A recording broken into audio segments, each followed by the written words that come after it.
Clip number 827۔ اس clip میں قرآن پاک کی سورہ طٰہٰ کی آیت نمبر 94 سے 96 تک کی تلاوت، ترجمہ اور تفسیر قرآن صراط الجنان آپ سماعت فرمائیں گے۔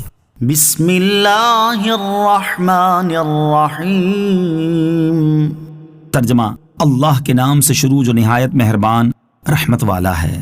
قال یا ابن ام لا تأخذ بلحیتی ولا برأسی انی خشیت ان تقول فرقت بین بنی اسرائیل ولم ترقب قولی۔ ترجمہ: ہارون نے کہا، اے میری ماں کے بیٹے، میری داڑھی اور میرے سر کے بال نہ پکڑو، بے شک مجھے ڈر تھا کہ تم کہو گے کہ اے ہارون، تم نے بنی اسرائیل میں تفرقہ ڈال دیا اور تم نے میری بات کا انتظار نہ کیا۔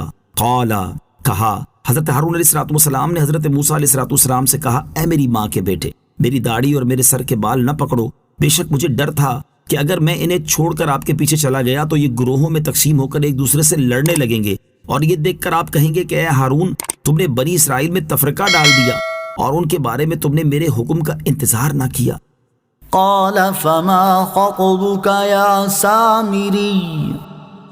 قال بصرت بما لم يبصروا به فقبضت قبضة من أثر الرسول فنبذتها وكذلك سولت لي نفسي۔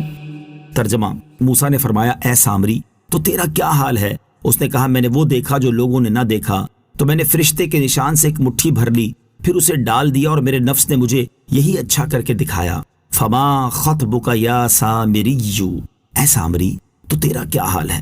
اس آیت اور اس کے بعد والی آیت کا خلاصہ یہ ہے کہ حضرت ہارون علیہ السلام کا جواب سن کر حضرت موسیٰ علیہ السلام سامری کی طرف متوجہ ہوئے اور فرمایا، اے سامری، تو نے ایسا کیوں کیا؟ اس کی وجہ بتا۔ سامری نے کہا، میں نے وہ دیکھا جو بنی اسرائیل کے لوگوں نے نہ دیکھا۔ حضرت موسیٰ علیہ السلام نے فرمایا، تو نے کیا دیکھا؟ اس نے کہا، میں نے حضرت جبرائیل علیہ السلام کو دیکھا اور انہیں پہچان لیا۔ وہ زندگی کے گھوڑے پر سوار تھے۔ اس وقت میرے دل میں یہ بات آئی کہ میں ان کے گھوڑے کے نشانے قدم کی خاک لے لوں، تو میں نے وہاں سے ایک مٹھی بھر لی، پھر اسے اس بچھڑے میں ڈال دیا جو میں نے بنایا تھا، اور میرے نفس نے مجھے یہی اچھا کر کے دکھایا، اور یہ فعل میں نے اپنی ہی نفسانی خواہش کی وجہ سے کیا، کوئی دوسرا اس کا باعث و محرک نہ تھا۔